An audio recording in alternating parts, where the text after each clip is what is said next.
أعوذ بالله السميع العليم من الشيطان اللعين الرجيم. بسم الله الرحمن الرحيم. والحمد لله رب العالمين بارئ الخلائق أجمعين، والصلاة والسلام على سيدنا ونبينا وشفيعنا أبي القاسم محمد وآله الطيبين الطاهرين المعصومين الهداة المهديين الذين أذهب الله عنهم الرجس وطهرهم تطهيرا. ما بعد، فقال الله سبحانه تبارك وتعالى وهو أصدق الصادقين: لقد خلقنا الإنسان في أحسن تقويم ثم رددناه أسفل سافلين إلا الذين آمنوا وعملوا الصالحات فلهم أجر غير ممنون. صلوات محمد وعلى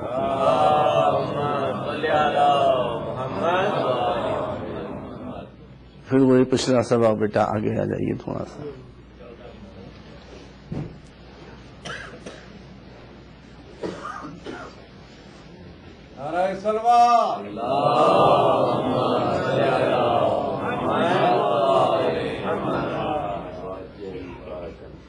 ماردی کا نعرہ صلوات.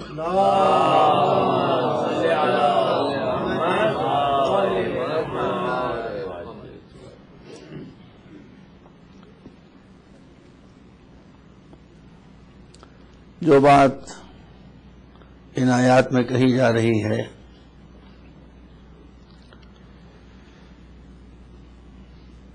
اس بات کی صداقت اس بات سے ظاہر ہے کہ کوئی ہندو ہو یا مسلمان ہو، کرسچن ہو یا جیو ہو، ایتھیسٹ ہو یا مذہبی انسان ہو، قدیم ہو یا جدید ہو، لیکن اس حقیقت سے انکار نہیں کیا جا سکتا ہے کہ کم از کم نون ورلڈ میں، معلوم دنیا میں انسان سے بہتر کوئی مخلوق نہیں. اس میں کوئی بھی شک، کوئی قرآن کو مانے یا نہ مانے، لیکن قرآن کی اس بات سے انکار نہیں کر سکتا. اس کے بعد دوسری بات جو قرآن مجید نے کہی ہے اس سے بھی کوئی انکار نہیں کر سکتا. ثم رددناہ اسفل سافلین، کہ یہ انسان بگڑتا ہے تو قیامت ڈھا دیتا ہے، یہ انسان بگڑتا ہے تو خون کے دریا بہنے لگتے ہیں، یہ انسان بگڑتا ہے تو آبادیاں منٹوں میں شہر خاکستر میں اور راکھ کے ڈھیر میں تبدیل ہو جاتے ہیں. یہ انسان سنورتا ہے تو اسے چونٹی پر رحم آتا ہے، اور بگڑتا ہے تو معصوم بچوں پر رحم نہیں آتا. نہ اس سرے کی کوئی انتہا ہے اور نہ اس سرے کی کوئی انتہا. اب ترجمہ میں کئی مرتبہ کر چکا تھا، اس لیے آج میں نے اسی بات کو بدل کر آپ کے سامنے پیش کیا. ارشاد ہوتا ہے کہ مگر ہماری رحمت سے کبھی مایوس نہ ہونا. بڑے سے بڑا گناہ ہو گیا ہو، تمہارا کوئی گناہ ہماری رحمت کے اوپر نہیں چھا سکتا، تمہارا کوئی گناہ ہماری رحمت کے اوپر نہیں چھا سکتا. ابھی آپ حضرات تشریف لانے سے پہلے ایک نوجوان ماشاءاللہ اللہ ان کو سلامت رکھے بہت ہی صحیح تلفظ کے ساتھ دعائے کمیل پڑھ رہے ہیں. یہ دعا مولا نے حضرت کمیل ابن زیاد کو تعلیم دی تھی. اس زمانے میں میموری اتنی شارپ ہوتی تھی، یہ ہوتی ہے بات کی جتنا جس چیز سے کام لیجیے اتنی اس میں شارپنیس آ جاتی ہے. اس زمانے کے لوگوں میں میموری بہت شارپ ہوتی تھی. تو یہ دعا حضرت کمیل ابن زیاد کو، بہت مقدس مولا کے صحابی تھے، وہ چاہنے والے تھے، مولا نے دعا تعلیم کی تھی ان کو، اور انہوں نے پوری دعا فوراً امام کو سنا دی، زبانی سنا دی، اور پھر جا کے اسے تحریر کر لیا، اور وہ ہماری شیعہ دنیا میں پھر یہ دعا پھیل گئی. کون پڑھا تھا دعا کمیل؟ آپ پڑھ رہے تھے نا بیٹا؟ ہاں ماشاء اللہ، بہت اچھی آپ نے دعا پڑھی، ماشاء اللہ ماشاء اللہ، بہت صحیح تلفظ۔ اب اس کے بارے میں میں بعد میں عرض کرتا ہوں۔ اللہ نے یہ کہا ہے کہ وَإِن تَعُدُّوا نِعْمَتَ اللَّهِ لَا تُحْصُوهَا، تم بڑے سے بڑے کمپیوٹر کو ایجاد کر لو، ہر شے کا حساب کر سکتے ہو، مگر ہماری نعمتوں کا حساب نہیں کر سکتے۔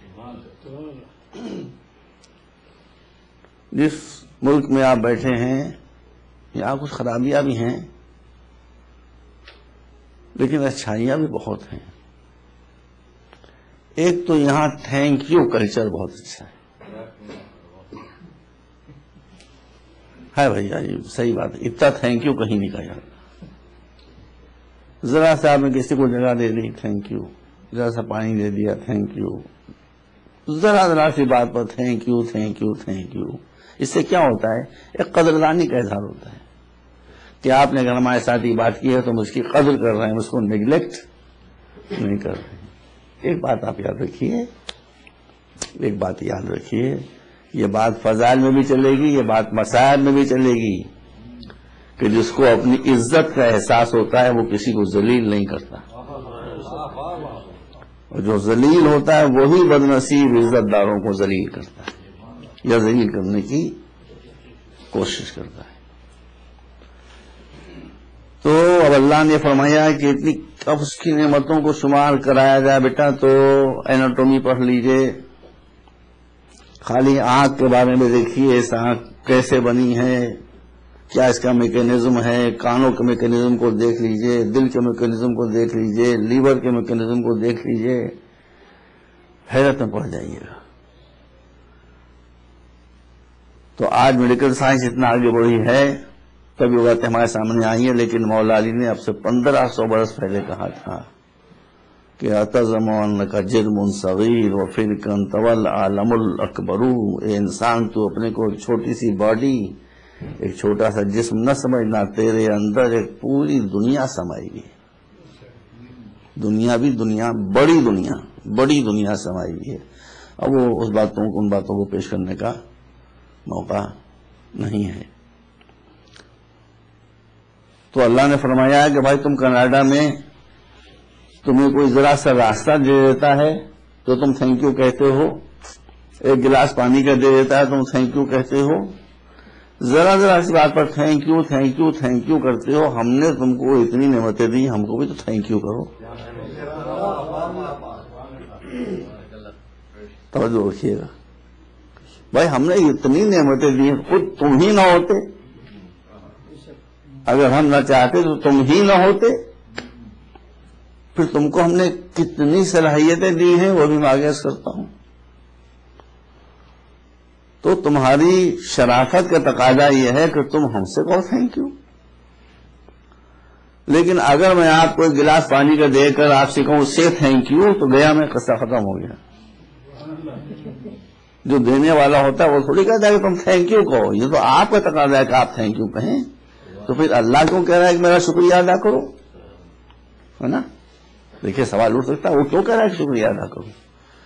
وہ کہتا ہے آپ سے شکریہ ادا کرو، مگر اس کے شکریہ کے معنی کیا ہیں یہ بھی تو سمجھیے آپ۔ وہ کہتا ہے ہماری نعمتوں کا شکریہ یہ نہیں ہے کہ تم ہم سے کہو تھینک یو، ہماری نعمتوں کا شکریہ یہ ہے کہ نعمتوں پر سانپ بن کر نہ بیٹھ جاؤ۔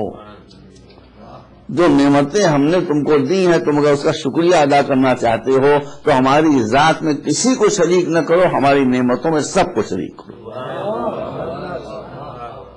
تو یہ شکریہ بھی اس لیے ہے کہ دنیا سے مشکلیں ختم ہوں، یہ شکریہ بھی اس لیے کہ دنیا سے غربت ختم ہو، یہ شکریہ بھی اس لیے کہ دنیا سے پاورٹی ختم ہو، یہ شکریہ بھی اس لیے کہ اس رزاق کے نظام میں کوئی آدمی بھوکا نہ رہنے پائے۔ شکریہ کے معنی سمجھے آپ نے؟ شکریہ کے معنی یہ ہیں اور سب کچھ تو اسی کا دیا ہوا ہے، مگر حدیث قدسی میں ہے، سن چکا ہوں کئی مرتبہ آپ، کہ قیامت کے میدان میں اللہ کسی بندے سے کہے گا کہ میں تیرے پاس آیا تھا اور میں نے کہا تھا کہ کہ مجھے کھانا کھلا دے. کس نے کہا تھا مجھے کھانا کھلا دے؟ جس نے سارا کھانا پیدا کیا ہے، جسے کھانے کی ضرورت ہی نہیں ہے.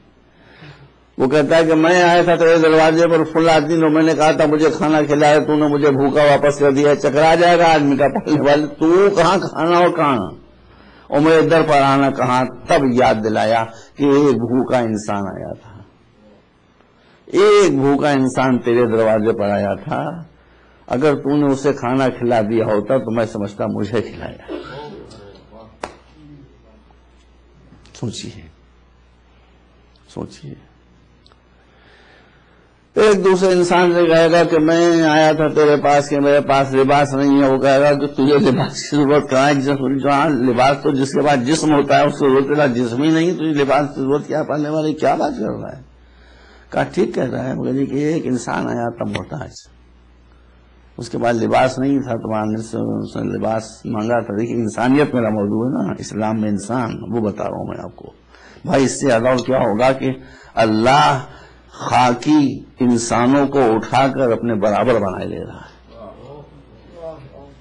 اس سے زیادہ اور کیا ہو؟ کہاں ہے مرتبہ، کس جگہ یہ مرتبہ دیا گیا انسان کو اپنے برابر؟ کہ اگر تم نے اس انسان کو لباس پہنایا ہوتا تو وہ ایسے ہی ہوتا. میں سمجھتا مجھے تم نے پہنا دیا لباس. اب آپ بتائیے کہ جس کے بارے میں اللہ یہ کہے کہ تم نے مجھے لباس پہنا دیا، تو کیا اللہ پھر اسے جہنم میں بھیجے گا؟ اس کے گناہوں کو معاف نہیں کر دے گا؟ کیوں؟ آپ یہ بات یاد رکھیے، گناہ ہر انسان سے ہوتے ہیں، مگر گناہوں کی معافی کا سب سے کامیاب ہتھیار اور حربہ یہ ہے کہ آپ اللہ کے بندوں کو نہ بھولیں.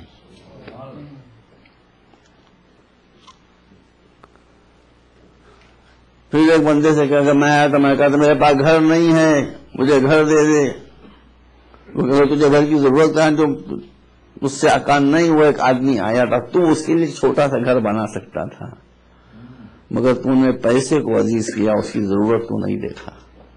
اگر تو نے اس کے لیے گھر بنوا دیا ہوتا تو میں یہ سمجھتا کہ تو نے میرے لیے گھر بنوا دیا. یہ مرتبہ کہاں ملا انسان کو؟ بتائیے یہ مرتبہ انسان کو کہاں دیا گیا ہے؟ کس سوسائٹی میں دیا گیا ہے؟ کس کلچر میں دیا گیا ہے؟ تو وہ آپ سے اگر شکریہ کا طلبگار بھی ہے تو وہ شکریہ بھی اس کی بھلائی کے لیے نہیں ہے، آپ ہی کی بھلائی کے لیے. اسی لیے میں نے کئی مرتبہ عرض کیا کہ آپ مذہب پر عمل تھوڑا سا کم کر دیں، مگر مذہب کو سمجھنے کی کوشش کریں. کیونکہ بے سمجھے اگر آپ مذہب پر عمل کر رہے ہیں بھائی تمہیں ساری آپ کو کچھ حاصل ہونے والا نہیں ہے. اور اگر سمجھ کر آپ نے ایک سجدہ کر لیا تو آپ کی بخشش کے لیے اور نجات کے لیے کافی ہو جائے گا. صلوات بر محمد وعلی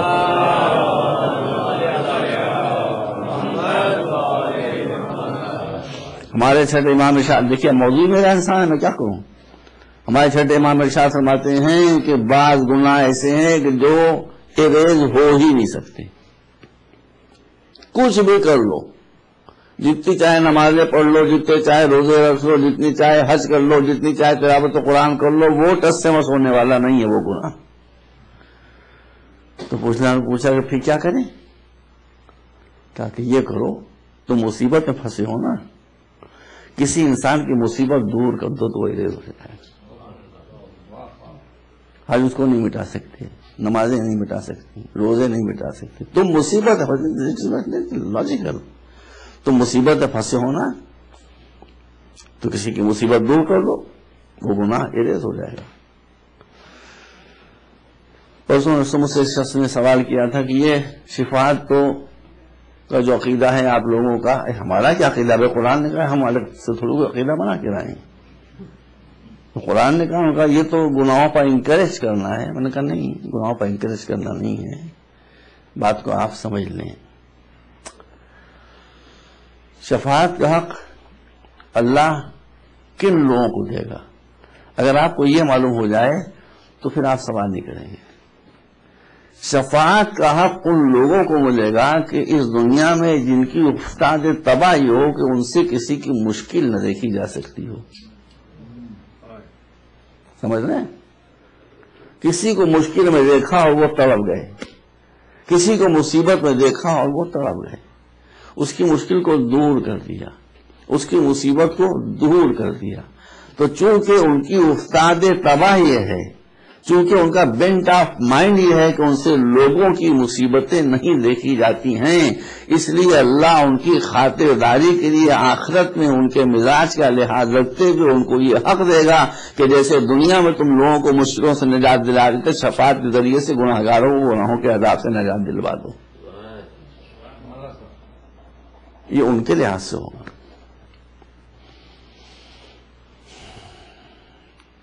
یہ ہے انسان کی عظمت. کوئی صاحب کہتے ہیں کہ جب اللہ جانتا تھا کہ ہم جہنم میں جائیں گے تو ہم کو پیدا ہی کیوں کیا؟ ویری گڈ، دس بیسٹ آنسر. بیسٹ آنسر یہ میں نے دیا. وہ کہتے ہیں کہ وہ ہم جب اس کو معلوم تھا کہ ہم جہنم میں جائیں گے تو پھر ہم کو اس نے پیدا ہی کیوں کیا؟ تو اگر وہ ان سارے لوگوں کو جو جہنم میں جانے والے تھے پیدا نہ کرتا تو جہنم ہوتا؟ جہنم ہی ختم ہو گیا تھا. جہنم ہوتا ہی نہیں. ارے آپ مجھے بتائیے، ایک گدھے کو، ایک ڈنکی کو یہ حق حاصل ہے کہ وہ جولین ہکسلے کے اوپر یا کانٹ کے اوپر یا نسلے کے اوپر اعتراض کرے؟ اس دنیا کے بڑے بڑے فلسفی گزرے ارسطو کے اوپر اعتراض کرے؟ نہیں، آپ کو سمجھا رہا ہوں، آپ سمجھیے بات کو. ایک گدھے کو یہ حاصل ہے. ایک گدھے کی ناسمجھینیوں اور نیٹشے اور کانٹ اور ہکسلے اور ارسطو اور افلاطون کی عقل میں جتنا فرق ہے کوئی لمٹ ہی نہیں ہے آپ کی عقل میں اور اس کی حکمت میں.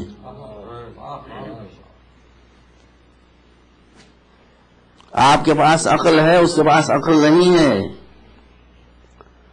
آپ پاس عقل اس لیے ہے کہ آپ کو عقل کی ضرورت ہے، اس کے پاس عقل اس لیے نہیں ہے کہ اس سے عقل کی ضرورت نہیں ہے.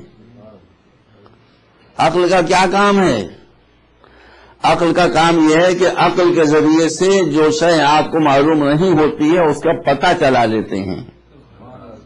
جو شے معلوم ہے وہ سامنے رکھ کر جو شے مجہول ہے، جسے آپ نہیں جانتے ہیں، ان نون ہے، اس کا آپ پتہ چلا لیتے ہیں. اسی اصول کے سہارے آج جتنی ایجادیں ہیں وہ سب ہو رہی ہیں. تو اگر آپ نے کہا کہ اللہ کے پاس عقل ہے تو خود بخود اس کا نتیجہ یہ نکلے گا کہ اس کا مطلب یہ کچھ باتیں ایسی بھی ہیں جو اللہ کو نہیں معلوم ہیں. تو کون سی بات ہے؟ اللہ یعلم من خلق، سب کچھ پیدا کرنے والا تو وہ ہے، اور یہ کیسے ہو سکتا ہے کہ جو پیدا کرنے والا وہ جاننے والا نہ ہو؟ تو وہ سب کچھ جانتا ہے. اس کے پاس حکمت ہے. حکمت کی معنی کیا ہے؟ کہ جو کرتا ہے وہ حق کے مطابق کرتا ہے. صلوات بر محمد و آل محمد. اب دیکھیے یہ ڈیفیکلٹ بحث ہو رہی ہے، لیکن میں اس کو حل کرنے کی انشاءاللہ مولا کی مدد سے کوشش کرتا ہوں. تو اس کا مطلب ہے کہ اگر یہ اصول مان لیا جائے کہ جو جہنم میں جانے والے تھے ان کو پیدا نہ کیا تھا تو جہنم تو ختم ہو گیا تھا. اگر جہنم ختم ہو جاتا اور جہنمی ختم ہو جاتے تو جو اس کے چنے ہوئے ہیرے تھے ان کا جوہر کیسے کھلتا؟ ان کا جوہر کیسے کھلتا؟ یزید لعنتی، یزید ملعون، یزید خبیث، یزید جہنم کا کنڈا، یہ سب کچھ.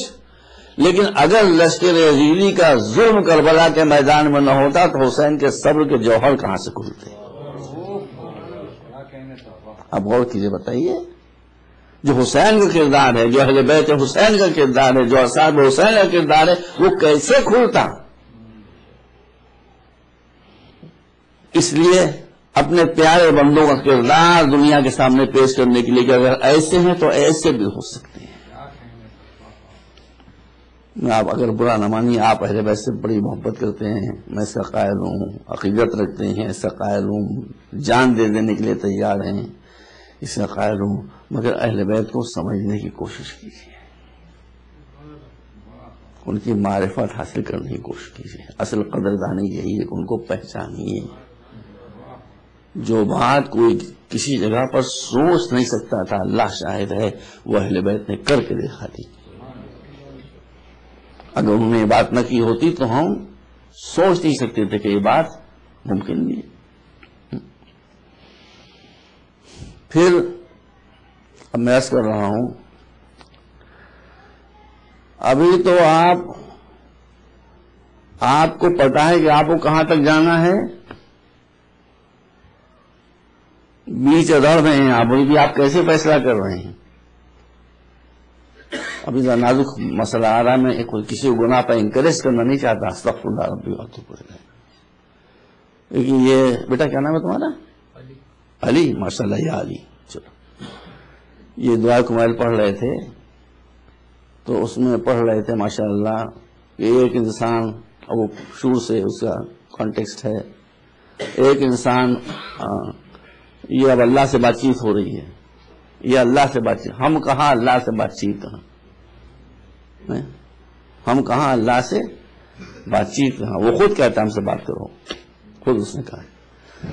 اب میں 20 سے پڑھ رہا ہوں، وَهُوَ يَرُجُّ إِلَيْكَ ضَرِيجَ مُؤْمِنًا لِرَحْمَتِكَ وَيُنَادِيكَ بِلِسَانِ أَهْلِ تَوْحِيدِكَ وَيَتَوَسَّلُ إِلَيْكَ بِرُبُوبِيَّتِكَ فَكَيْفَ يَبْقَى فِي الْعَذَابِ وَهُوَ يَرْجُو مَا سَلَفَ مِنْ حِلْمِكَ وَرَأْفَتِكَ وَرَحْمَتِكَ أَمْ كَيْفَ تُؤْلِمُهُ النَّارُ وَهُوَ يَعْمَلُ فَضْلَكَ وَرَحْمَتَكَ. یہ کس نے دعا تعلیم کی ہے؟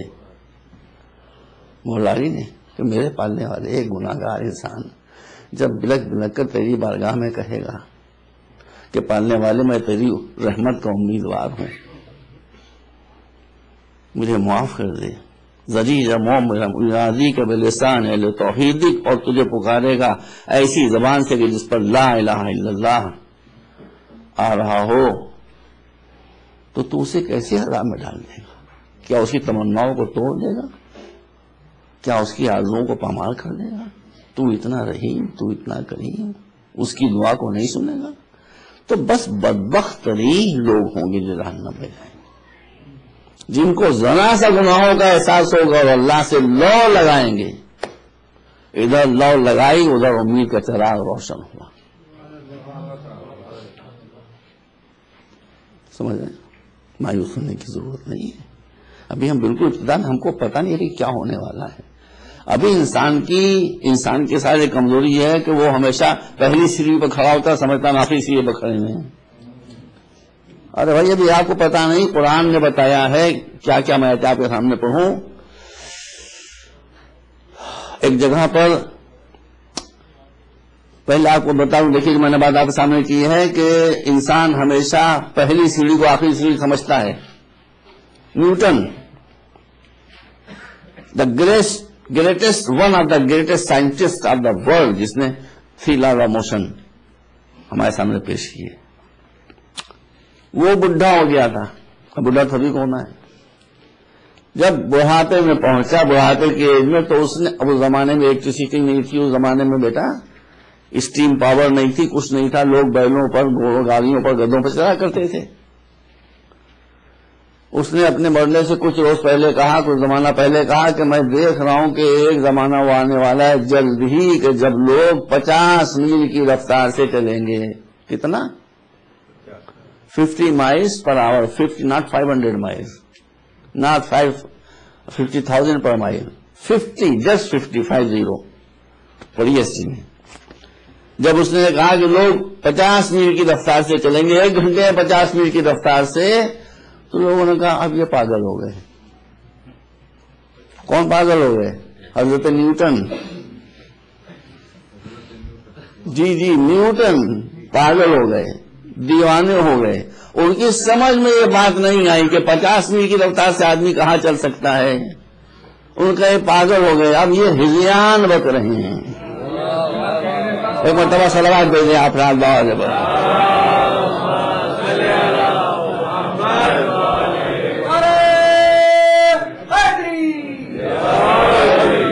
یہ پرانی تاریخ ہے. جب کسی جینیس کی بات گدھوں کی سمجھ میں نہیں آتی تو ہمیشہ ہذیان کی نسبت ہے.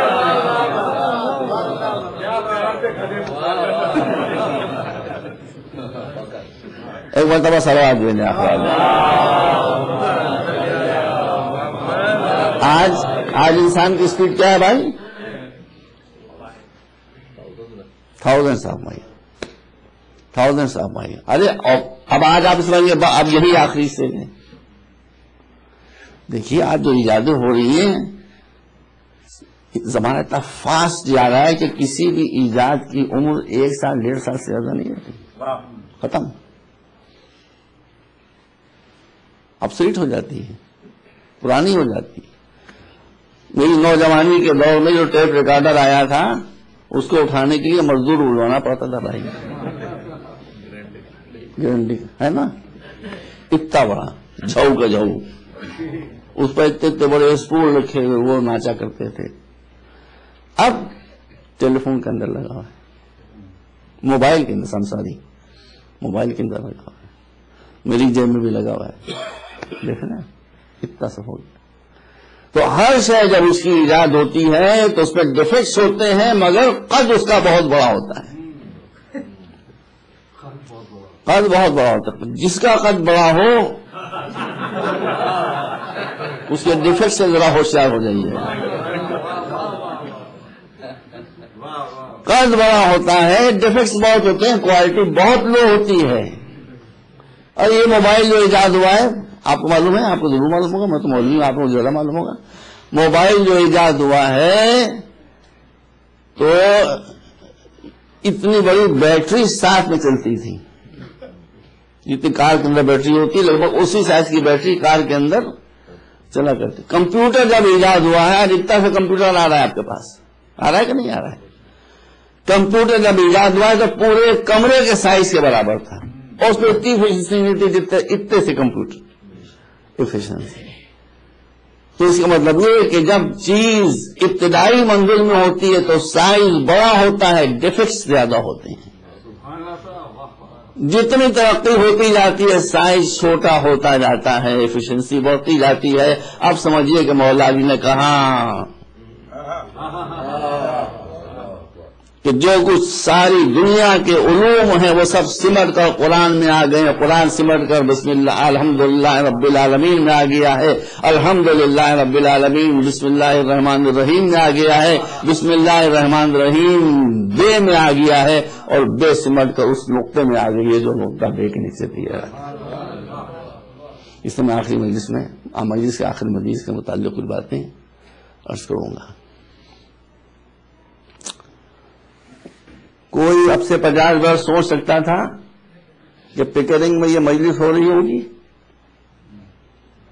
یہ سامنے ائمہ تحریر کے نام 14 معصومین کے نام لکھے ہوئے ہوں گے، یہ پیچھے مبارک نام لکھا ہوا ہوگا، یہ زیارت وارثہ اور زیارت عاشورہ لکھی ہوگی، یہ علامہ ابو الفضل عباس کھڑا ہوگا. کوئی سوچ سکتا تھا؟ اگر 50 برے کوئی پہلے کوئی کہتا ہے کینیڈا میں مجلس ہو رہی ہوگی تو لوگ آپ کیا کہتے کہ تو ہزیان بک رہے ہو، جو آدمی کی سمجھ میں نہیں آتی پھر سے کہہ دیتا ہے کہ ہزیان بک رہے ہو. میں آپ کو یقین دلاتا ہوں، قرآن مجید میں ارشاد ہے کہ زمین سے لے کر آسمان تک، سنو بیٹا، زمین سے لے کر آسمانوں تک، زمین سے لے کر اسپیس میں جہاں سے جہاں تک تم سوچ سکتے ہو یہ سب ہم نے پیدا کیا ہے. یہ آیت یہاں پر ختم نہیں ہوتی، اس کے بعد شرط وما بث فیہما من دابہ. اور یہ جو اسپیس تم کو دکھائی دے رہی ہے، اس میں جو مخلوق چل پھر رہی ہے، اس میں جو مخلوق چل پھر رہی ہے، اس کو بھی ہم ہی نے پیدا کیا ہے. وہ ہوا علی جمعہ اذا یشاء قدیر، اور وہ جب چاہے گا ان الگ الگ پلینٹس پر گھومنے والی، پھرنے والی، چلنے پھرنے والی مخلوق کو ایک جگہ پر کر دے گا. اب یہ سو تو میں نے کہہ دیا چونکہ زمانہ اس لائن پہ آگے بڑھ گیا ہے. اگر 50 برس پہلے میں نے کہا تو آپ کہتے ہزیان بک رہے ہیں. اس وقت کا جو سب سے بڑا سائنٹسٹ ہے، کئی مرتبہ اس کا نام لے چکا ہوں، اسٹیفن ہاکنگ. ابھی 2-3 مہینے میں نے اسے کتابیں پڑھی ہیں، brief history of time, wonderful book. تو اس نے ابھی 2-3 مہینے پہلے بیان دیا ہے کہ میرے پاس کوئی ثبوت تو نہیں ہے، لیکن میرا جو میتھمیٹیکل مائنڈ ہے وہ یہ ایکسپٹ کرنے پر تیار نہیں ہے کہ اتنی بڑی کائنات، اتنا بڑا یونیورس کہ جس کی کوئی لمٹ نہ ہو، اس میں صرف ایک چھوٹا سا پلینٹ اتنا سا ذرے کے برابر، اس پر تو آبادیاں پائی جاتی ہیں، باقی کہیں اور آبادیاں نہ پائی جاتی ہیں. My mind is not ready to accept this fact. یہ حقیقت کی بات، یہ کیسے ہو سکتا ہے؟ اب کائنات کتنی بڑی ہے وہ اس کا بیان کرنے کے لیے تو وقت ہی نہیں ہے. زمین کی کوئی حیثیت ہی نہیں ہے، ایک ذرے کے برابر ہے یہ زمین، ایک ذرے کے برابر ہے یہ زمین جس پر ہم اور آپ بیٹھے ہوئے ہیں. تو یہ کیسے ہو سکتا ہے کہ اتنی بڑی کائنات میں اور کوئی جگہ ایسی ہوگی ہی نہیں ہے، اور یقیناً ہے. اور قرآن مجید نے اسی لیے کہا ہے کہ ہم جب چاہیں گے آپس میں رابطے قائم ہو جائیں گے. تو ابھی جیسے آپ پاکستان سے مائگریٹ کر کے آئے ہیں، لوگ ہندوستان سے مائگریٹ کر کے آئے ہیں، کینیڈا ایک ایسا ملک ہے کہ جہاں دنیا بھر کے لوگ موجود ہیں، رشیا سے مائگریٹ کر کے آئے ہیں، چائنیز بھرے ہوئے ہیں، اور دیکھیے کتنا آگے جا رہے ہیں. محنت محنت محنت اور علم، محنت اور علم، محنت اور علم، محنت اور علم. ساری دنیا کے لوگ مائگریٹ کر کے کہاں جا رہے ہیں؟ Canada Canada Canada Canada Canada. میری ایج میں تو نہیں، لیکن ہو سکتا ہے کہ آپ لوگوں میں سے بچے جو ہیں ان کی ایج میں وہ زمانہ آ جائے کہ جیسے ابھی لوگ کانٹیننٹ سے کانٹیننٹ کا مائگریٹ کر رہے ہیں، پلینٹ سے پلینٹ کی طرف مائگریشن شروع ہو جائے. کوئی بعید نہیں ہے. اسی اسٹیفن ہاکنگ نے کہا ہے کہ قبل اس کے کہ یہ دنیا خود انسانوں کے ہاتھوں تباہ ہو جائے، انسانوں تو اپنی جگہ آبادیاں دوسری جگہ ابھی سے بنانا شروع کر دو کہ نسل انسانی کا خاتمہ نہ ہو جائے. یہ بھی اسی اسٹیفن ہاکنگ نے کہا ہے. تو اس دنیا کو اگر خطرہ ہے تو کسی اور سے خطرہ نہیں ہے، وہی ہے کہ یہ انسان اسفل السافلین میں جائے گا تو کسی چیز کو تباہی سے بچنے نہیں دے گا. صلوات بر محمد و آل محمد.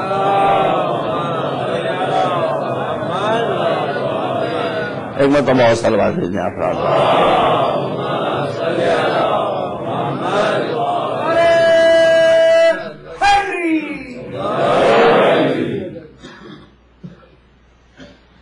تو آپ اللہ کو کیا پہچانیں گے؟ ابھی آپ نے اپنی کو نہیں پہچانا، اپنے کو آپ نے نہیں پہچانا. کتنا پوٹینشیل آپ میں چھپا ہوا ہے، کتنی طاقتیں آپ کو اللہ نے دے دی ہیں، کتنی صلاحیتیں اللہ کو نے آپ کو دے دی ہیں. مگر ان ساری صلاحیتوں کی کنجی کیا ہے؟ عقل، انٹلیکٹ. اسی لیے سارے مذہبوں کا احترام کرنے کے باوجود، بچوں سن لو بیٹا، آپ نوجوانوں کو بتا دیجیے گا، ہم ہندو دھرم کا بھی احترام کرتے ہیں، ہم کرسچینٹی کا بھی احترام کرتے ہیں. ہماری کسی سے لڑائی نہیں ہے، اس لیے کہ ہمارے اصول ہی وہ نہیں جس سے کسی سے لڑائی ہو. ہم کسی سے کہتے ہی نہیں کہ مسلمان ہو جاؤ. بھائی ہم ہندو سے کہیں کہ مسلمان ہو جاؤ تبھی تو بگڑے گا وہ. ہم اسے کہیں گے نہیں کہ تم مسلمان ہو جاؤ. ہم تو یہ کہیں گے سی دا ٹروتھ، حق ڈھونڈ لو، جو حق ہو اسی کو تم بھی تسلیم کر لو، اسی کو ہم بھی مان لیں. جھگڑے کی کون سی بات؟ ایک بات سمجھ لیجیے، اسلام ماننے کا دین نہیں ہے، اسلام سمجھنے کا دین ہے. اسلام ماننے کا دین نہیں ہے. مانی کیا چیز آتی ہے؟ کرسچینٹی، اوریجنل کرسچینٹی کی یہ تعریف نہیں ہے، یہ نقص نہیں ہے، یہ کمی نہیں ہے. بعد میں لوگ ہر مذہب کا بیڑا غرق کر دیتے ہیں، جیسے اسلام کا بیڑا مسلمانوں نے غرق کر دیا. جیسے اسلام کا بیڑا مسلمانوں نے غرق کر دیا، ویسے کرسچینٹی کا بیڑا کرسچنس نے غرق کر دیا. اب ان کے یہاں سمجھنے والا مسئلہ نہیں ہے، ان کے یہاں ماننے والا مسئلہ ہے. ایک بچے سے بھی جو میرے سامنے بیٹھا ہے، اگر میں پوچھوں 1 + 1 + 1 = 2، دیکھیں 3 کہہ دیا اس نے. وہیں سے اتنا چھوٹا بچہ نے سن لیا، اس نے کہہ دیا 3. 1 + 1 + 1 = 3. کرسچینٹی کیا کہتی ہے؟ 1 + 1 + 1 = 1. ہاؤ بھائی، یہ کیسے ہو سکتا ہے؟ ایک اور ایک اور ایک مل کے ایک کیسے ہو جائیں گے بھائی؟ ایک اور ایک اور ایک مل کر 3 ہوں گے. مگر جب ہم کہتے ہیں بھائی ہماری سمجھ میں نہیں آتا ایک اور ایک اور ایک مل کر ایک کیسے ہوگا، 3 ہوں گے، تو کہتے ہیں یہ سمجھنے والی بات ہی نہیں ہے، تو آستھا کی بات ہے، ماننے کی بات ہے. اسلام کہتا ہے جو بات سمجھ میں نہ ہے اسے مت مانو، عقل کو سب کے آگے رکھو۔ اچھا بڑھنا سکتا ہوں گا بھائی؟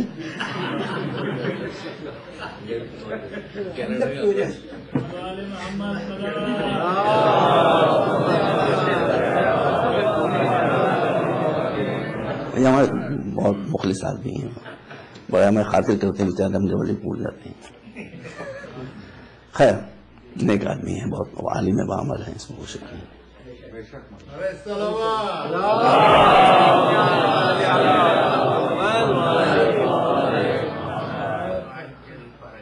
تو میں مجلسوں میں بکے جاؤں گا۔ مولانا تشریف لیں، آپ ان سے پوچھ لی، میرا مشن یہی ہے۔ میں جانتا ہوں کہ جب تک آپ ایجوکیشن میں ایکسل نہیں کریں گے آپ کو کوئی پرابلم سالو نہیں ہوگی۔ علم مسئلوں کے حل کرنے کی بیٹا کنجی ہے۔ ہر مسئلہ اگر آپ حل کر سکتے ہیں تھرو نالج، اگر آپ کے پاس نالج نہیں ہے تو ہر اللہ کی علم میں صفت یہ ہے، اور جہالت وہ شے ہے کہ جو ہر نعمت کو مصیبت بنا دیتی ہے، علم وہ شے ہے کہ جو ہر مصیبت کو نعمت میں تبدیل کر دیتا ہے۔ اب میں تو ان کو آپ کے آنکھوں دیکھی باتیں کرتا ہوں۔ مولا علی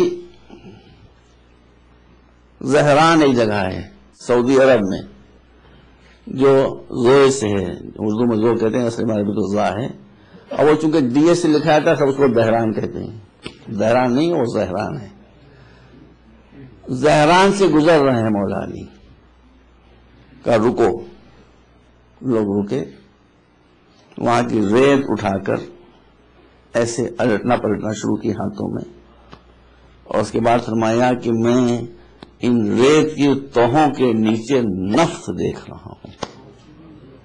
نفت کا لفظ استعمال کیا، یعنی آئل۔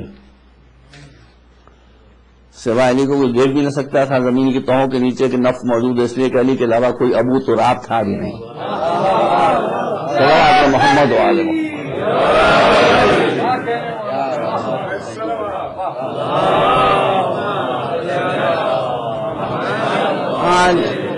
جیولوجسٹ جاتے ہیں، ریسرچ کرتے ہیں، مشینیں لے کے جاتے ہیں، یہ کرتے ہیں وہ کرتے ہیں، کنویں کھودتے ہیں، کبھی ملتا ہے کبھی نہیں ملتا۔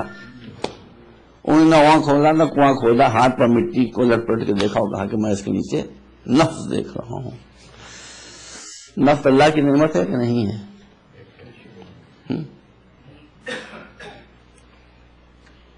مگر یہ دولت کس کو ملی؟ جاہلوں کو۔ جی اچھا، میں کچھ سمجھا بجاؤ کہہ رہے ہیں، میں ڈر گیا بھائی۔ جاہلوں کو ملی تو نتیجہ کیا ہوا؟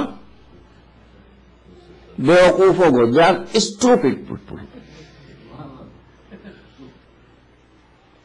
اور یہ آپ سمجھ لیجئے کہ جو جاہل ہوگا وہ ایروگینٹ ضرور ہوگا۔ جاہل کے پاس دولت آتی ہے تو دماغ اس کا خراب ہو جاتا ہے، ایروگینٹ۔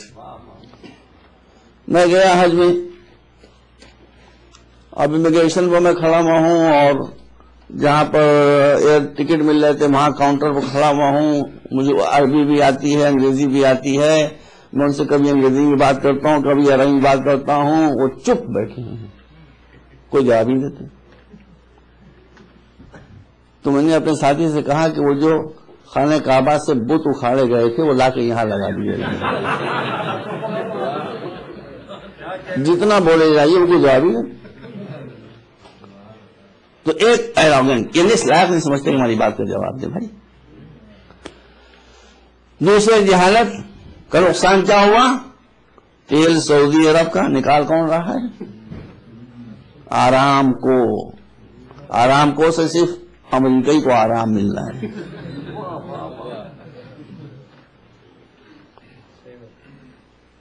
غلامی، میں کسی مذہب پر چوٹ نہیں کرتا لیکن ہمارا دل بہت دکھا ہوا ہے۔ ابھی آپ کو تازہ ثانیہ کیا ہوا ہے؟ تازہ ثانیہ یہ ہوا ہے کہ سعودی عرب میں ہر سال تلاوت قرآن کا مقابلہ ہوتا ہے، قاریان قرآن آتے ہیں، قرآن پڑھتے ہیں اور فرسٹ سیکنڈ تھرڈ پرائز لے کے چلے جاتے ہیں۔ جب مقابلہ ہوا ایران نمبر 1 پرائز لے کے چلا گیا، ایسے کو نمبر 1 کے ماننے والے ہیں، وہ مانتے ہی اس کے جو ہر فیلڈ میں نمبر 1 رہا۔ آپ معلوم ہے کب ایسا کیا ہوا؟ اس سال یہ ہوا کہ ان کا کہ ہم ویزا ہی نہیں دیں گے،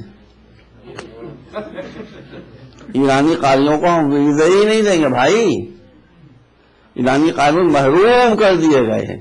اس کا مطلب ہے کہ جب کوئی میچ لیس مقابلے پہ آتا ہے تو ہمیشہ ویزے سے محروم کر دیا جاتا ہے۔ سوالات دے دیں آپ خدا بات۔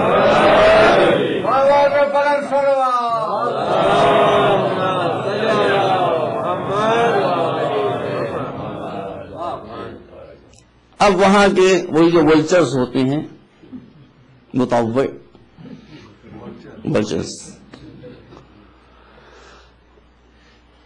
اور جو مفتی ہیں وہاں کے،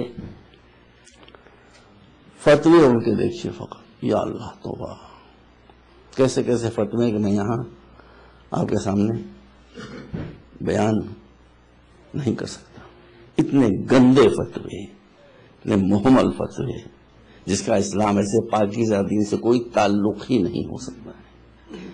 یہ سب کیا مصیبت آئی ہے؟ دولت ہے۔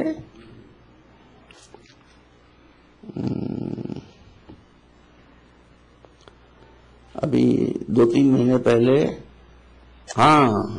وکی لیکس 2 ہی گزرے ہیں، ایک سابق میں حضرت ابو ہریرہ، ایک آج وکی لیکس۔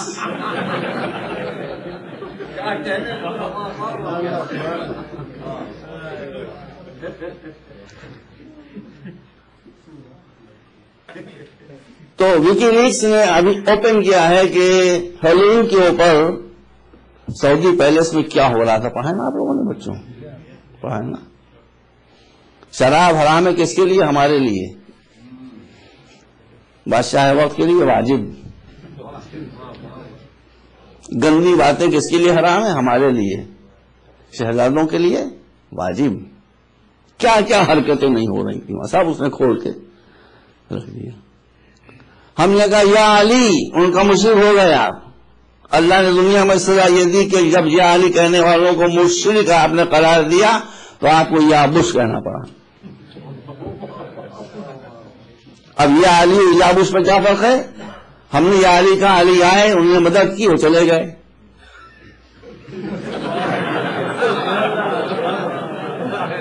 آپ نے کہا یا بش آئے اور بیٹھ گئے۔ اب نکالیے ان کو۔ تو اس لیے جہالت وہ شے ہوتی ہے کہ جو نعمت کو مصیبت میں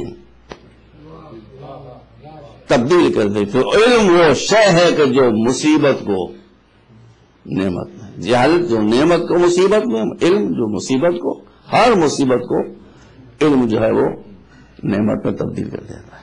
بس تو میں نے آپ سے وعدہ کیا اس لیے بس واقعی منزل پا رہا ہوں میں۔ تو آپ کو you have must to learn technology and science and modern sciences. میری ذمہ داری پر، میں گناہگار انسان ہوں، میں جاہل انسان ہوں، مجھے اپنی جہالت کا اعتراف ہے، مگر جتنا میں نے پڑھا اسی ذمہ داری پر میں کہتا ہوں کہ آپ ایسٹرونومی کی کتاب کھولیں، آپ ایسٹرو فزکس کی کتاب کھولیں، آپ جیولوجی کی کتاب کھولیں، آپ کسی سائنس کی کتاب کھولیں، جب شروع کریں تو جیسے آپ قرآن کہتے ہیں بسم اللہ الرحمن الرحیم، اس کو بھی آپ شروع کریں بسم اللہ الرحمن الرحیم سے۔ یہ کیوں میں کہہ رہا ہوں؟ اس لیے کہ اسلام کہتا ہے 2 طرح کی آیتیں ہیں، الحمدللہ رب العالمین ایک آیت، الرحمن الرحیم ایک آیت، مالک یوم الدین ایک آیت۔ قرآن میں 6666 آیتیں کم و بیش۔ تو قرآن کے ہر جملے کو، سینٹینس کو آیت کہا جاتا ہے۔ اب اسی قرآن نے کہا کہ سنریہم آیاتنا فی الآفاق وفی انفسہم، جس طرح قرآن کا ہر جملہ اللہ کی ایک آیت ہے، اسی طرح سے اللہ کی پیدا کی ہوئی کائنات کا ہر فینومینا ایک آیت ہے۔ اس پر غور کرتے ہیں تو اس پر بھی غور کیجیے۔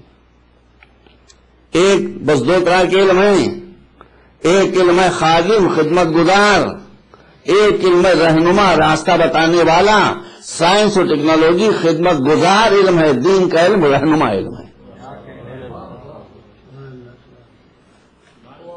دین آپ کو بتائے گا کہ آپ سائنس کو کیوں کر استعمال کریں کہ یہ تعمیر میں چلے اور تخریب میں نہ چلے. تو شروع کیجیے. قبلہ آپ غور فرمائیے. بسم اللہ کی طاقت بتاؤں آپ کو. ہمارے علماء کہتے ہیں میں خود مقلد ہوں، میں اپنی منزل کو پہچانتا ہوں، لیکن جو کہہ رہا ہوں وہ صحیح ہے، اس لیے میں صحیح کہہ رہا ہوں. کسی عالم سے پوچھے مطہرات انہیں پاک کرنے والی چیزیں کتنی ہوتا گا؟ 12 تو بتائے گا. کیا 12 ہے فقط؟ خون پاک ہے نجس ہے؟ نجس ہے نا. اور کوئی آدمی میدان جنگ میں شہید ہو جائے تو اس کا مطلب ہے کہ شہادت بھی مطہرات میں ہے. شہادت بھی مطہرات میں ہے. یہ نجس خون کو پاک کر دیا کرتی ہے. مر جائے وقت تو اس کا جنازہ بھارت مجبوری کی بات ہے ظاہری اعتبار سے، مگر نجس ہے. شہید پہ جنازہ پاک ہے. تو شہادت پاک کرنے والی. اسی طرح سے بسم اللہ آپ نے خوب بڑے سے بڑا بکرا جو پنجاب میں ممکن تھا وہ خریدا. پنجاب بکرے بڑے بڑے ہوتے ہیں، میں نے دیکھا ہے. تو ساری دنیا میں گھومنے کا فائدہ ہوتا ہے، سب میں جانتا ہوں. بڑے بڑے اونچے قد کے پنجابی بکرے ہوتے ہیں. ارے بھائی ایک 2 لاکھ 3 لاکھ 4 لاکھ ایک بکرا بکتا پنجاب میں بھائی. میں بھی چاہتا ہوں بکرا ہی ہوتا بھائی. تو آپ نے اس کو قبلہ بھی مٹایا جیسے لٹانا چاہیے. بقرعید کے موقع پر گلے پر چھری رکھی، سب بالکل جتنا احکام شریعت ہے وابستہ وہ سب آپ نے پورے کیے. ایک خالی بسم اللہ نہیں کہا. کیا ہو گیا؟ نجس. سارا پیسہ گیا. اب اسے میتا کہا جائے گا، ذبیحہ نہیں کہا جائے گا. اب اس کے اندر جو خون بچ جائے گا وہ نجس ہوگا. لیکن آپ نے سب کیا اس سے بسم اللہ و باللہ کہہ دیا تو اب وہ میتا نہیں ہے، اب وہ ذبیحہ ہے. وہ مرنے کے باوجود پاک ہے. خون جب اس کی گردن سے بہہ گیا تو اب اس کے باڈی کے اندر جو خون رہ گیا مختلف اعضاء کے اوپر وہ پاک ہے. تو اس کا مطلب ہے کہ بسم اللہ میں بھی اثر ہے، بسم اللہ بھی مطہرات میں ہے. کتا نجس ہے کہ نہیں ہے؟ وما علمتم، قرآن مجید نے بھائی وما علمتم من الجوارح مکلبین. کتا نجس ہے کہ نہیں ہے؟ آپ نے ایک جنگل میں ہرن کے اوپر ایک کتے کو چھوڑا، شکاری ڈاک کتے کو، بسم اللہ کہہ دیا. کتا نجس، مگر آپ نے جب شکار پر کتے کو چھوڑا تو زبان سے کہہ دیا بسم اللہ. اس نے جا کے سیدھے ہرن کا ٹیٹوا دبا دیا. جب تک آپ پہنچے ہیں سیدھی ہرن کا انتقال پر ملال ہو چکا تھا. اب علماء سے پوچھ لیجیے چونکہ ہاں انتقال پر، ماشاء اللہ صحیح بات ہے، آئی ایکسپٹ. تو کتے نے جا کر اگر ہلے گرل پکڑ لیا اور آپ کو پہنچتے پہنچتے مر گیا، نو پرابلم، بس اتنا سا حصہ اس کا کاٹ دیجیے، آپ اس کے دانت لگے ہیں، باقی وہ ذبیحہ ہے، وہ پاک ہے. تو اگر تو اس مطلب بسم اللہ بھی مطہرات میں یہ بھی پاک کر دیتی ہے. تو اگر سائنس میں کوئی ریاست ہے بھی اور آپ بسم اللہ کہہ کے اسے شروع کریں گے تو انشاءاللہ بسم اللہ کے اثر سے وہ ریاست پاک ہو جائے گی. صلوات محمد وعلیہ.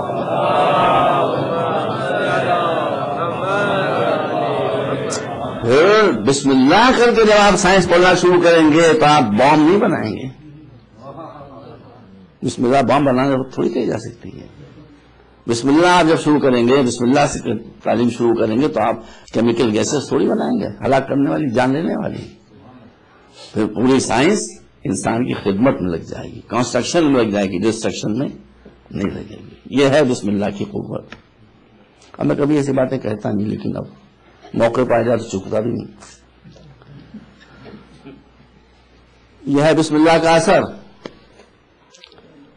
اب مسئلہ یہ ہو گیا کہ جیسا میں نے بھی عرض کیا تھا آپ کے سامنے کہ مولا نے فرمایا کہ جو کچھ ساری کتب سماوی میں ہے وہ سمٹ کر آ گیا ہے قرآن میں، اور قرآن میں جو کچھ ہے وہ سمٹ کر آ گیا ہے الحمدللہ رب العالمین سورہ حمد میں، اور سورہ حمد میں جو کچھ ہے وہ سمٹ کر آ گیا ہے بسم اللہ الرحمن الرحیم میں، اور بسم اللہ الرحمن الرحیم میں جو کچھ ہے وہ سمٹ کر آ گیا ہے بائے بسم اللہ میں، اور بائے بسم اللہ میں جو کچھ ہے وہ سمٹ کر آ گیا ہے اس ڈاٹ میں، اس نقطے میں جو بے کے نیچے دیا جاتا ہے۔ آج میں نے ایک مجھے سمجھ کیا تھا کہ آج سائنس اور ٹیکنالوجی کے زمانے میں مسئلوں کو سمجھا دینا بہت آسان ہے۔ گوگل ارتھ نکالیے، میپ آپ کے سامنے آ جائے گا۔ آپ نے زوم کیا پاکستان پر، پاکستان کا میپ سامنے آ گیا، ایک ڈاٹ، اب اسے یہ کیا ہے نیچے لکھا کراچی، ایک ڈاٹ لاہور، ایک ڈاٹ پشاور۔ آپ نے کہا یہ ایک ڈاٹ کے اندر پورا کراچی ہے، یہ ایک نقطے میں اتنا بڑا شہر پورا لاہور ہے، ایک نقطے میں اسلام آباد ہے۔ میں نے کہا آپ کو یقین نہیں آ رہا، زوم کیے، ادھر آپ نے کراچی کے ڈاٹ کے اوپر زوم کیا، پورا کراچی آپ کی نظروں کے سامنے آ گیا۔ آپ نے دوڑتی ہوئی کاریں آ گئیں، کہیں دھماکہ ہوا ہے تو وہ بھی آ گیا، پورے محلے آ گئے، سب آ گیا نا سامنے۔ ایک بات سمجھ لیجیے، تو اگر مولا علی صرف اتنا کہتے کہ جو کچھ قرآن میں ہے وہ سمٹ کر بائے بسم اللہ میں آ گیا ہے تو مسئلہ پھنس جاتا۔ کوئی کہتا کیسے پورے علوم کائنات سمٹ کر آ گئے اس نقطے کے اندر، اسی لیے مولا نے بات کو آگے بڑھایا کہ وہ انا نقطہ تو تحت الباب، وہ نقطہ جو بے کے نیچے وہ میں ہوں۔ یہ میں اگر تمہیں پوچھنا ہے تو مجھ پر زوم کرو تو سلونی سلونی کی آواز آنا شروع ہو جائے گی۔ صلوات بر محمد وعلیہ۔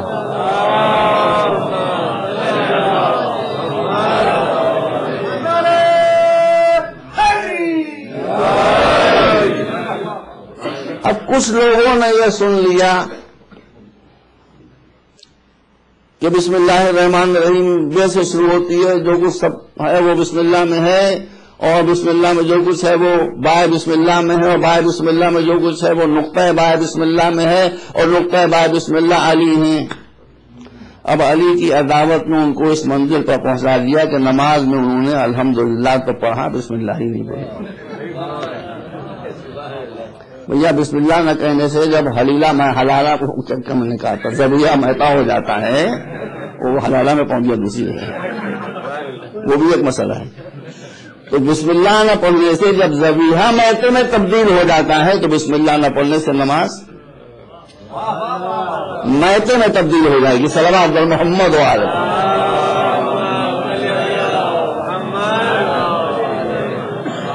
ایک مرتبہ اور صلوات بھیج دیں آپ رات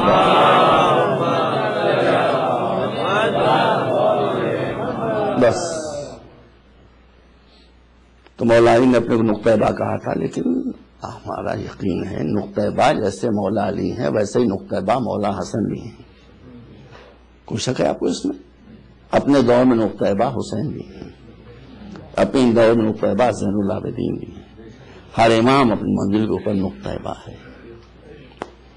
میں نے ایک مجلس میں آپ کے سامنے کیا تھا، اور یہ رسول کی حدیث ہے جس کو میں سمیٹ کر رہا ہوں کے سامنے، کہ گزشتہ انبیاء کے جتنے فضائل و کمالات ہیں وہ سب سمٹ کر مولا علی کی ذات میں آ گئے۔ مگر انبیاء پر مسائل بھی تو پڑے ہیں، حضرت زکریا پر مسائل نہیں پڑے، حضرت یحییٰ پر مسائل نہیں پڑے، حضرت عیسیٰ پر مسائل نہیں پڑے، ارے انبیاء پر خود حضور پر کتنے مسائل پڑے۔ تو فضائل سمٹ کر آگے جس ذات میں اس کا نام ہے علی، اور مسائل جس ذات میں سمٹ کر آگے اس کا نام ہے حسین۔ بلکہ یہ تو میں نے صحیح بات نہیں کہی، وہ سب مسائل سمٹ کر آگے، اس کے علاوہ اس کے اوپر اور بہت سے مسائل ایسے۔ یہ کوئی شاعری تھوڑی ہے، آپ مجھے بتا دیں پیغمبروں پر ہر طرح کی مصیبت آئی ہے، لیکن 1,24,000 پیغمبروں میں سے کسی پر یہ مصیبت آئی ہے کہ اس کے اہل حرم اس کی گھر کی عورتوں کو اسیر کر کے شہر بہ شہر دیار بہ دیار پھیلایا گیا؟ یہ مصیبت صرف حسین کے لیے تھی۔ عزاداران حسین جب مولا علی کوفے میں تھے تو آپ نے خط لکھ کر مدینے سے امام حسن سے کہا کہ میری بیٹیوں کو لے کر کوفے آ جاؤ، مجھے کوفے میں رہنا ہے۔ مولا حسن جناب زینب و جناب ام کلثوم کو لے کر کوفے کے قریب پہنچے. دن کا وقت تھا. خط بھیجا کہ ہم لوگ آ گئے ہیں, اب آپ کا کیا حکم ہے؟ پتہ ہے آپ کو؟ مولا علی نے کہا کہ جب دیر رات گزر جائے تب کوفے میں زینب کو لے کے داخل ہونا, تاکہ کسی کی نظر اس محمل کو بھی نہ پڑنے پائے کہ جس محمل کے اندر زینب بیٹھی ہوئی. آج کوفے میں یہ احترام ہے, اور 12 محرم سن 61 ہجری کو وہی زینب اسی کوفے میں شان سے آ رہی ہے کہ بے کجاوا محمل اونٹ, اس کے اوپر علی کی لاڈلی بیٹھی ہوئی ہے, ہاتھ پسے گردن سے بٹے ہوئے ہیں, سر کے بال کھلے میں ہیں. آگے آگے ایک منادی کی آواز ہے کہ ایک اوپو شام کے باشندوں, یہ آل رسول ہے جو تمہارے درمیان اسیر کر کے لائی جا رہی ہے. اب مسائل تو نہیں گڑھے جا سکتے بھائی, مصیبتیں, مگر یہ حسین کی مصیبتوں کا اثر ہے کہ 100 مرتبہ آپ سنیں گے اثر ہو کے رہے گا. اسی کوفے میں بی بی رہتی تھی ام حبیبہ, جو جناب سیدہ کی بی بی فاطمہ کی بہت عقیدت مند تھی.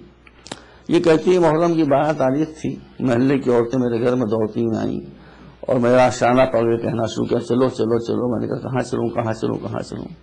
کہا حکومت پر کچھ معذرہ خارجیوں نے خروج کیا تھا, ان کو حکومت نے قتل کیا, ان کے قیدی آ رہے ہیں, چلو چل کر تماشا دیکھیں. کہا تم جاؤ, میں نہیں جاؤں گی. کہا کیوں؟